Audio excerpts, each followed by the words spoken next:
अब देखेंगे एटली की घोषणा फरवरी 1947 को। एटली कौन थे? ब्रिटिश प्रधानमंत्री थे जिन्होंने अपनी घोषणा कब की थी? 20 फरवरी 1947 को इनकी जो घोषणा की थी उस घोषणा के अंदर देखेंगे। अब देखो, ब्रिटेन के जो प्रधानमंत्री थे क्लीमेंट एटली, इन्होंने भारत की बिगड़ती हुई दशा को देखते हुए क्या किया, इस है ना, भारत की बिगड़ती हुई दशा को देखते हुए यह अनुभव किया कि ब्रिटेन को भारत को क्या करना चाहिए, अपना अधिकार, ब्रिटेन को भारत से अपना अधिकार क्या कर लेना चाहिए, समाप्त कर लेना चाहिए, और इसकी क्या कर लेनी चाहिए, एक निश्चित तिथि भी निश्चित कर लेनी चाहिए। ये महत्वपूर्ण रूप से ब्रिटेन के ऊपर क्या हुआ, दबाव हुआ, और वहाँ की जो नई सरकार जब गठन हुई थी क्लीमेंट एटली के नेतृत्व में, तो उनके द्वारा ये महसूस किया गया था कि अब वो क्या है, जल्द ही सत्ता भारतीयों के हाथ में सौंप दे, क्योंकि जो स्थिति है वो अब हमारे नियंत्रण से बाहर होती जा रही है। इसी को लेकर के उन्होंने 20 फरवरी 1947 को एटली ने हाउस ऑफ कॉमन्स में घोषणा की कि ब्रिटिश सरकार जून 1948 तक सत्ता क्या है, भारत की जो सत्ता है वो जिम्मेदार भारतीयों के हाथों में सौंप देना चाहती है। तो इसे ही कहा गया था एटली की घोषणा, जो वहाँ की क्या की गई थी, संसद के अंदर की गई थी। इस कार्य के लिए उसने क्या किया, नए वायसराय की नियुक्ति की भी घोषणा कर दी गई। यानी इससे पहले के जो वायसराय कौन थे, लॉर्ड वेवेल थे, तो लॉर्ड वेवेल की जगह पर उन्होंने क्या किया, नए जो वायसराय थे, कौन से नए वायसराय, माउंटबेटन, उसकी क्या कर दी, नियुक्ति की घोषणा कर दी थी। एटली ने कहा था कि सरकार विचार करेगी कि सत्ता केंद्रीय सरकार या कुछ अंचलों में प्रांतीय सरकारों के हाथ में सौंपी जाए। यानी देखो, इसमें दो महत्वपूर्ण बातें इसमें ये थी, एक तो उन्होंने घोषणा कर दी कि जून 1948 की तारीख भी उन्होंने निश्चित कर दी थी कि ब्रिटिश सरकार का उद्देश्य है कि 30 जून 1948 तक भारत की सत्ता भारतीयों के हाथ में सौंपने की, है ना, ये उनकी इच्छा है। इसके अलावा जो दूसरी उनकी इच्छा है, जिसके लिए जो कैबिनेट मिशन के आधार पर जो संविधान सभा बन रही थी, अगर उन्होंने कहा कि संविधान नहीं बन पाया तो उच्च स्थिति के अंदर ब्रिटिश सम्राट क्या करेगी, ब्रिटिश सम्राट की ओर से उनकी सरकार ये विचार करेगी कि क्या विचार करेगी कि वो सत्ता किससे सौंपे, है ना, सत्ता किससे सौंपे, वो केंद्रीय सरकार को सौंपे, कुछ अंचलों में वो अगर प्रांतीय सरकारों के हाथ में देख, है ना, किसे सौंपी जाए वो सत्ता, तो उसके बारे में क्या करेगी ब्रिटिश सरकार, जो सम्राट की ओर से विचार करेगी, या फिर अन्य ढंग से जो सर्वाधिक क्या हो, न्याय संगत हो, और भारतीयों के क्या हो, सर्वाधिक हित के अंदर हो, उन्हें क्या की जाए, सत्ता सौंप दी जाए। ठीक है, ये निर्णय। तो जो लॉर्ड एटली है, उनकी इस घोषणा का क्या किया गया, कांग्रेस और मुस्लिम लीग दोनों ने इसका क्या किया था, बड़ा क्या स्वागत किया था। अब देखो, मुस्लिम लीग का इसका स्वागत करने का महत्वपूर्ण कारण था कि एटली की जो ये घोषणा थी, इस घोषणा के अंदर पाकिस्तान के निर्माण का की भी क्या था, भाव निहित था, और साथ में क्या था, इस घोषणा में जो राज्यों का क्या करना था, बाल्कनीकरण और क्रिप्स प्रस्तावों के समर्थन का क्या करती थी, आभास दे रही थी। इसके लिए बाद में एक योजना भी लेकर आते हैं लॉर्ड माउंटबेटन, जिसको बाल्कन प्लान के नाम से जाना जाता है। हालांकि जवाहरलाल नेहरू जी द्वारा इसका विरोध करने पर फिर जवाहरलाल नेहरू द्वारा विरोध करने के कारण क्या करते हैं, तत्कालीन वायसराय लॉर्ड माउंटबेटन को ये योजना क्या करनी पड़ती है, इसको त्यागना पड़ता है।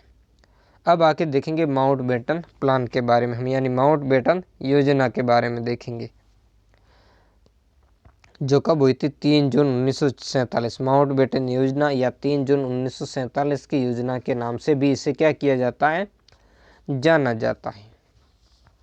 तो ब्रिटिश सरकार ने क्या किया, जैसा कि उद्देश्य अपना निर्धारित कर दिया था। क्या उद्देश्य था कि एक तो निश्चित समय में वो भारतीयों को क्या करेगी, अपनी सत्ता सौंप देगी।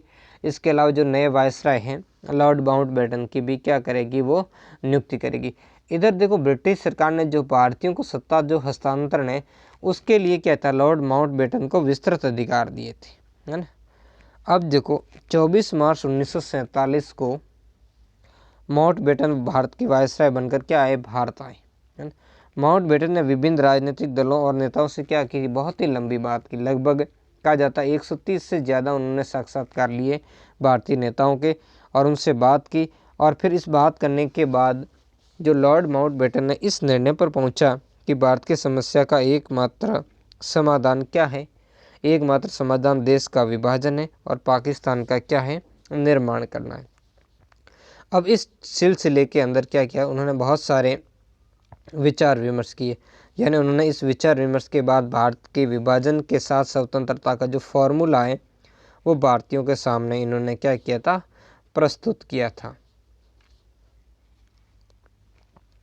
सरदार पटेल जवाहरलाल नेहरू को माउंटबेटन ने बंटवारे के क्या कर लिया, पक्ष में। प्रारंभ में ये क्या थे, बंटवारे के विरोधी थे, लेकिन बाद में तत्कालीन बदलती हुई परिस्थितियों को क्या किया, समझा करके, है ना, इनको क्या कर लिया, अपने पक्ष के अंदर कर लिया था।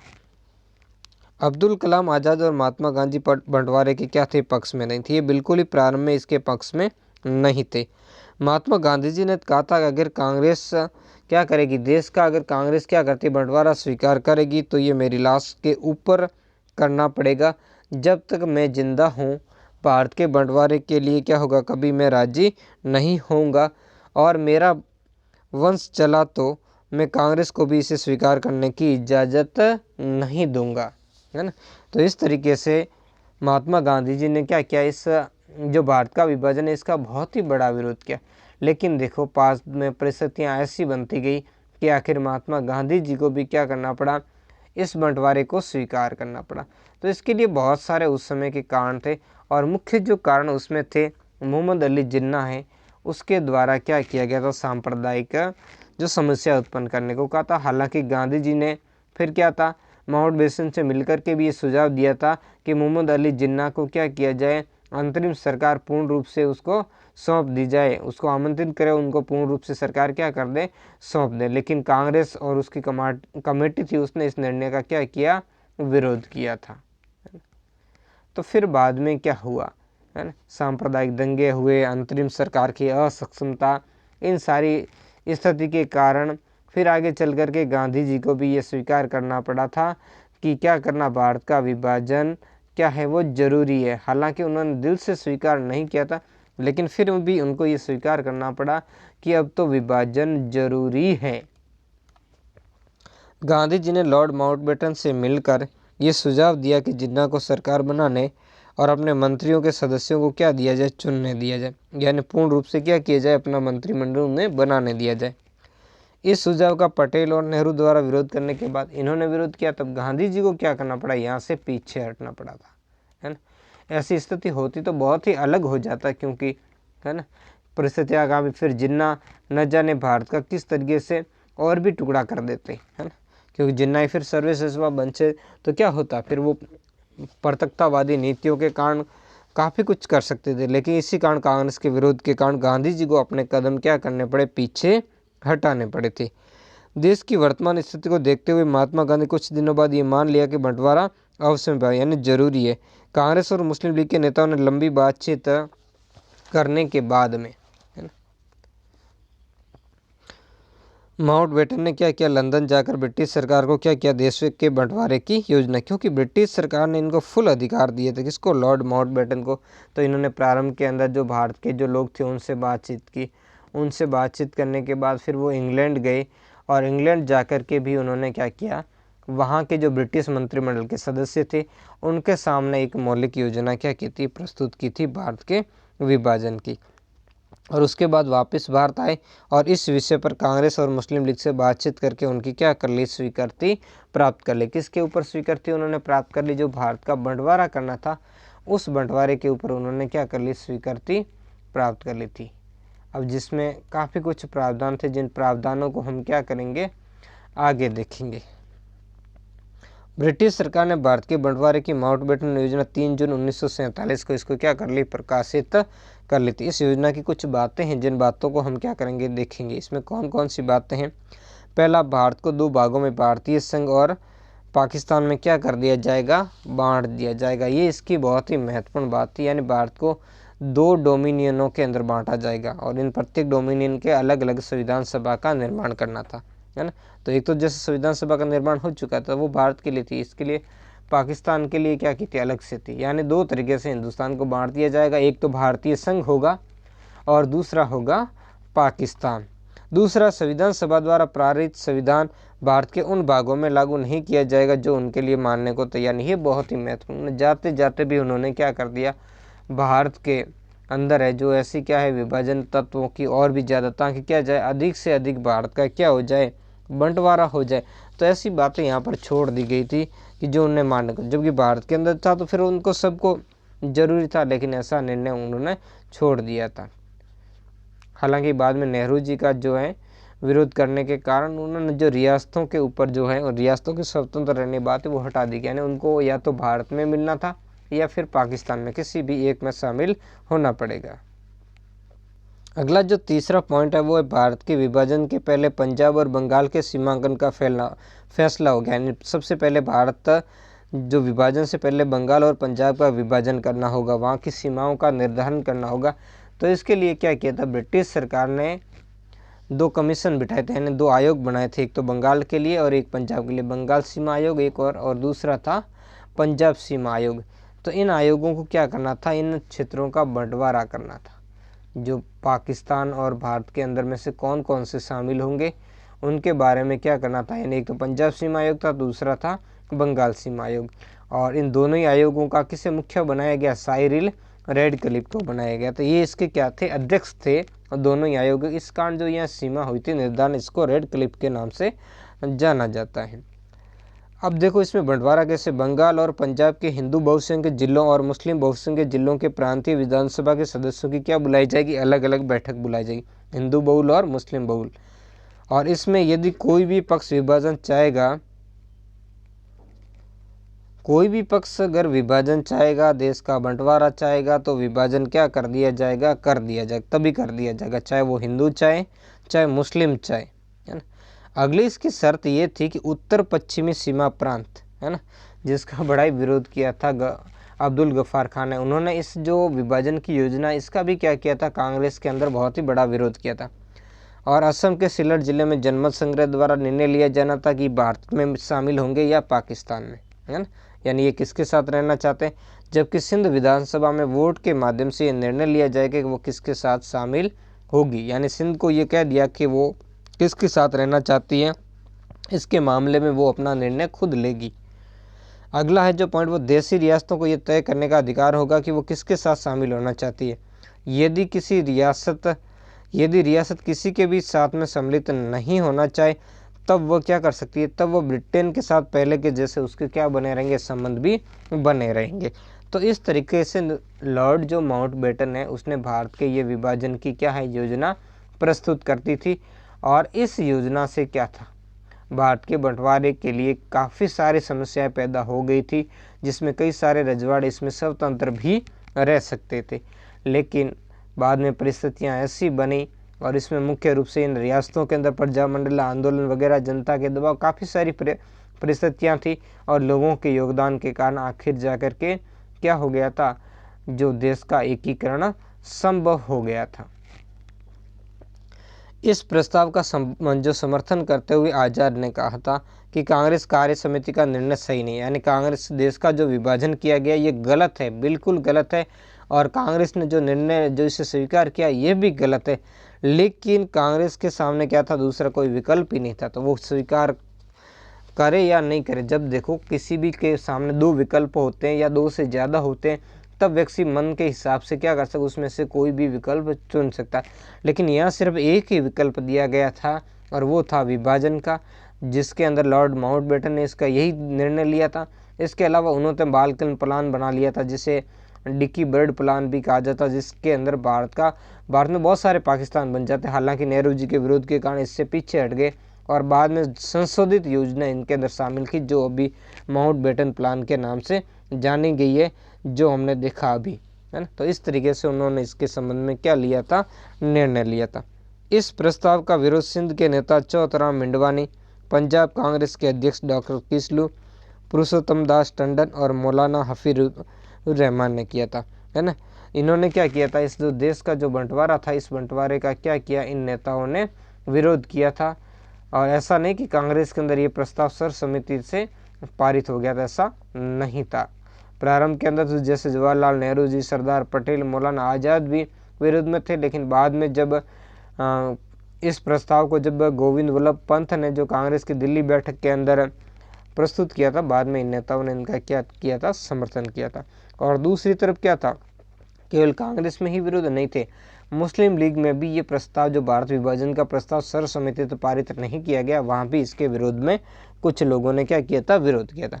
इधर हिंदू महासभा ने इस योजना की क्या की, बड़ी आलोचना की, क्योंकि इसके द्वारा बहुत बड़ा जो हिंदू लोग मुस्लिम क्षेत्र के अंदर रह गए थे।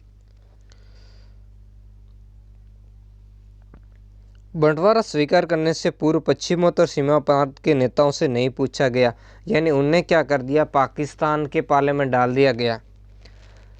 तब अब्दुल गफ्फार खान ने क्या किया, बंटवारे का विरोध किया और कहा कि अगर कांग्रेस अब खुदाई खिदमतगारों को, भेड़ियों के सामने, किसको, जो मुस्लिम लीग के लोगों के लिए उन्होंने भेड़िया शब्द का प्रयोग किया और वास्तव में थे भी वो भेड़िए जैसे ही, है ना, तो सीमांत प्रांत उन्हें क्या समझेगा, दगाबाजी, यानी कांग्रेस की क्या समझेगा, दगाबाजी, विश्वासघात समझेगा।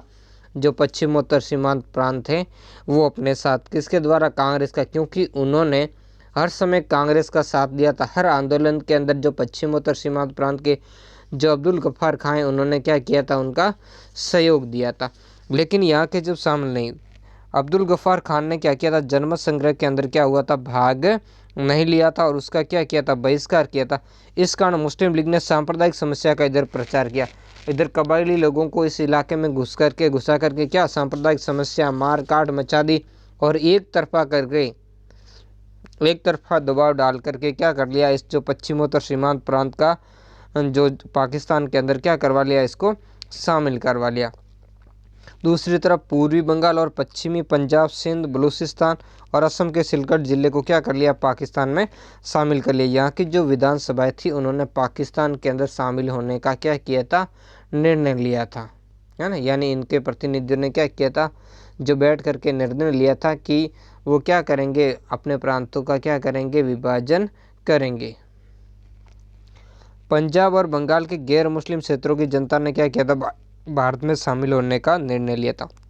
सिलट को छोड़ करके संपूर्ण जो असम है उसका भी क्या हो गया था, भारत के अंदर विलय हो गया था। तो इस तरीके से जो माउंटबेटन प्लान है, उस प्लान के अंतर्गत क्या कर लिया गया, भारत का विभाजन कर लिया, यानी हिंदुस्तान का विभाजन दो भागों के अंदर कर लिया गया था। तो ये वो योजना थी जिसके बारे में हमने देखा कि किस तरीके से इस भारत का जो विभाजन है, इस विभाजन को किया गया था। लेकिन कई सारे लोग कहते हैं कि क्या भारत के विभाजन को टाला जा सकता था? टाला जा सकता था, लेकिन काफ़ी सारी नीतियां थी जिनके कारण बाद के अंदर, जिसमें मुख्य रूप से कांग्रेस और गांधी जी ही जिम्मेदार थे, जिन्होंने क्या किया, जिन्ना और उसकी मुस्लिम लीग के प्रति उन्होंने जो तुष्टीकरण की जो नीति अपनाई थी, वो ही नीति क्या थी, मुख्य रूप से इस विभाजन के लिए जिम्मेदार थी। हालांकि बाद के समय के अंदर जब मुस्लिम लीग ने यानी जिन्ना ने क्या कर दिया था, सांप्रदायिक उत्पाद मचा दिया, रक्तपात और हिंसा का दौर प्रारंभ कर दिया, उस समय फिर स्थिति ऐसी हो गई थी कि तब विभाजन को रोकना संभव नहीं था। तो इसी कारण जो ब्रिटिश सरकार ने भी क्या किया था, भारत से इस स्थिति के अंदर भारत से वापस जाने की उसने जल्दबाजी कर दी और इन सारे घटनाक्रम से वो अपने को क्या देखती थी, तटस्थ देखती थी। तो ये सारी चीज़ें थी जिनके कारण भारत का क्या था, विभाजन कर लिया गया। और इसके लिए सबसे महत्वपूर्ण तो जिम्मेदार मुस्लिम लीग थी, लेकिन कांग्रेस भी इसके प्रति कम जिम्मेदार नहीं थी। ठीक है, तो ये था अब, और नेक्स्ट पार्ट के अंदर हम देखेंगे जो भारतीय स्वतंत्रता अधिनियम है उसके बारे में अध्ययन करेंगे। ये पार्ट कैसा लगा कमेंट बॉक्स में मुझे ज़रूर बताएं और जल्द ही आपका नेक्स्ट पार्ट अपलोड हो जाएगा। धन्यवाद। भारतीय स्वतंत्रता अधिनियम को देखेंगे जो 4 जुलाई 1947 को प्रस्तुत किया गया था। तो इसके और इसके मुख्य प्रावधानों की तरफ हम ध्यान देंगे। इससे संबंधित मुख्य बातें क्या थी, फिर कौन से गवर्नर जनरल बने, क्या बने, उनके बारे में हम देखेंगे। तो ब्रिटिश सरकार ने जो जिसके लिए वायसराय लॉर्ड माउंटबेटन की नियुक्ति की गई थी, और माउंटबेटन ने जो योजना, जिसे माउंटबेटन योजना या 3 जून की योजना कहते हैं, जिसके बारे में हमने देख चुके हैं, तो उस योजना को ही ब्रिटिश सरकार ने क्या किया था, भारतीय स्वतंत्रता अधिनियम 1947 के रूप में इसको क्या किया गया, प्रस्तुत किया गया। 4 जुलाई 1947 को ये भारतीय स्वाधीनता विधेयक ब्रिटिश संसद के अंदर प्रस्तुत किया गया, जहाँ पर क्या गया 15 जुलाई 1947 को ब्रिटिश संसद के हाउस ऑफ कॉमन्स में और इसके अगले दिन यानी 16 जुलाई 1947 को हाउस ऑफ लॉर्ड्स के अंदर इस विधेयक को क्या कर लिया गया, पारित कर लिया गया।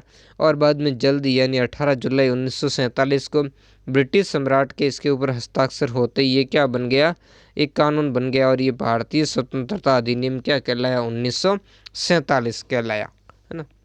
तो इस तरीके से इसमें काफ़ी सारे महत्वपूर्ण बातें थी, उन बातों के ऊपर हम थोड़ा सा ध्यान देंगे। इसमें केवल आपकी खास बात ही दी गई है, इससे दो नए राष्ट्र भारत और पाकिस्तान बनेंगे। यानी इस अधिनियम के काफ़ी सारे प्रयास थे, लेकिन मैं कुछ एक प्रयासों के ऊपर ही चर्चा करूंगा, जिसमें से पहला था कि इसमें से दो प्रांत बनेंगे, एक तो भारत और एक बनेगा पाकिस्तान, दो नए डोमिनियन बनेंगे, है ना। इसको अलग से राष्ट्र नहीं, यानी 15 अगस्त 1947 को भारत के विभाजन से क्या बनेगा, भारत और पाकिस्तान नामक दो डोमिनियन की क्या होगी, स्थापना होगी। जिसमें क्या क्षेत्र शामिल होंगे, भारत के अंदर वो सारे क्षेत्र होंगे जो पाकिस्तान में शामिल क्षेत्रों को छोड़ करके ब्रिटिश भारत के जो सभी प्रांत है वो क्या होंगे भारत के अंदर। और इसके अंदर वही बातें थी जिसका बंटवारा जो माउंटबेटन योजना में कर दिया गया। यानी पाकिस्तान के अंदर पूर्वी बंगाल, पश्चिमी पंजाब, सिंध, उत्तर पश्चिमी सीमांत प्रांत, और इसके अलावा क्या होगा, जो असम का जो सिलट वाला जिला है वो उसके अंदर क्या होगा, शामिल होगा। इसके अलावा उन्होंने कह दिया कि जो देसी रजवाड़े थे वो भारत या पाकिस्तान किसी भी डोमिनियन के अंदर वो शामिल होने के लिए क्या थे, स्वतंत्र थे। दोनों में से किसी भी डोमिनियन के अंदर वो क्या हो सकते थे, शामिल हो सकते थे। और प्रत्येक डोमिनियन के विधानमंडल को खुद के लिए कानून बनाने का क्या होगा, पूर्ण अधिकार हो गया। यानी 15 अगस्त की तारीख के बाद, 15 अगस्त 1947 के बाद ब्रिटिश संसद द्वारा पारित कोई भी कानून किसी भी डोमिनियन में वैध नहीं होगा या उन पर लागू नहीं होगा।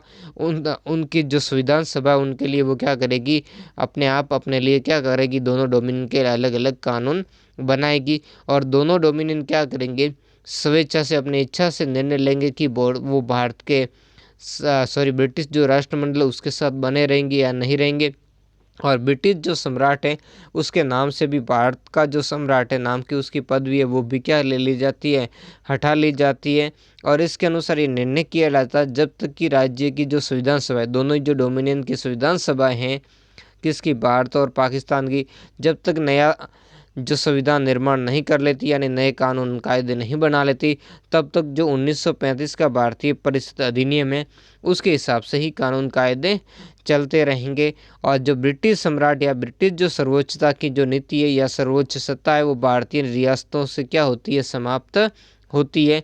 और साथ में क्या था, ब्रिटिश साम्राज्य दोनों के लिए क्या करेगा, पृथक पृथक यानी अलग अलग वायसराय नियुक्त करेगा, या फिर अगर दोनों डोमिनियन चाहें तो एक को व्यक्ति को ही अपना क्या रख सकते हैं, वायसराय रख सकते हैं। जैसी आशा जो उस समय के माउंटबेटन को थी, लेकिन उनकी आशा को किसने धूमिल कर दिया था, मोहम्मद अली जिन्ना ने। यानी मोहम्मद अली जिन्ना पाकिस्तान के गवर्नर बने, और जबकि लियाकत अली पाकिस्तान के क्या बने, प्रधानमंत्री बने। जबकि भारत के जो गवर्नर जनरल लॉर्ड माउंटबेटन बने, और प्रधानमंत्री कौन बने, जवाहरलाल नेहरू जी इसके प्रधानमंत्री बने। अब क्या था, इसके बाद का भारतीय जो जंग की स्वाधीनता सभा की बैठक वो कब हुई थी, 14 अगस्त की रात को हुई। क्यों, पाकिस्तान 14 अगस्त 1947 को आज़ाद हुआ था, जबकि भारत कब आज़ाद हुआ था, 15 अगस्त को। यानी 14 अगस्त की रात को 12 बजे एवं 15 अगस्त के प्रारंभ, यानी रात के 12 बजे के बाद जब 15 अगस्त प्रारंभ होता है तब जवाहरलाल नेहरू ने क्या किया था, राष्ट्र को संबोधित किया था, है ना। उसी को ही हम देखेंगे। उन्होंने राष्ट्र को संबोधित करते हुए क्या कहा कि वर्षों पूर्व हमने किस्मत के साथ क्या लगाई थी, बाजी लगाई थी। अब समय आ गया कि हम अपनी प्रतिज्ञा को पूरी तरीके से ही नहीं सही, भाई पूरी तरीके से तो सही नहीं हो सकती, लेकिन काफ़ी हद तक पूरा करें। पूरी तरीके से सही क्यों नहीं, क्योंकि देश का विभाजन हो गया, देश के अंदर सांप्रदायिक झगड़े जारी थे, सांप्रदायिक तनाव था, हत्याएं हो रही थी। इसी कारण उन्होंने कहा पूरी तरीके से तो सही नहीं, लेकिन फिर भी जितना हो सका उतना पूरा करते हैं। आधी रात की इस घड़ी के अंदर जब क्या हो रही है, दुनिया सो रही है, बाहर जागकर जीवन और क्या करता है, स्वतंत्रता प्राप्त करता है। और एक ऐसा क्षण आता है जो इतिहास में बहुत ही कम आता है, जब हम पुराने युग से नए युग के अंदर क्या करते हैं, प्रवेश करते हैं। ये पुराना युग था, जो पुराना युग गुलामी का युग वो क्या हो गया था, समाप्त हो गया था। अब नया जो आज़ादी का युग वो प्रारंभ हुआ, प्रजातंत्र का युग प्रारंभ हुआ, जिसके अंदर लोगों को क्या मिलेंगे, अब बहुत सारे अधिकार मिलेंगे, राइट्स मिलेंगे। वो अपनी सरकार को क्या करेंगे, खुद चुनेंगे, कानून का राज होगा। तो इस तरीके की बहुत सारा इस समय के अंदर क्या हुआ, बदलाव हुआ था। तो इस तरीके से भारत अनंत जाकर के क्या हुआ, 15 अगस्त 1947 को क्या हो गया था, आज़ाद हो गया था।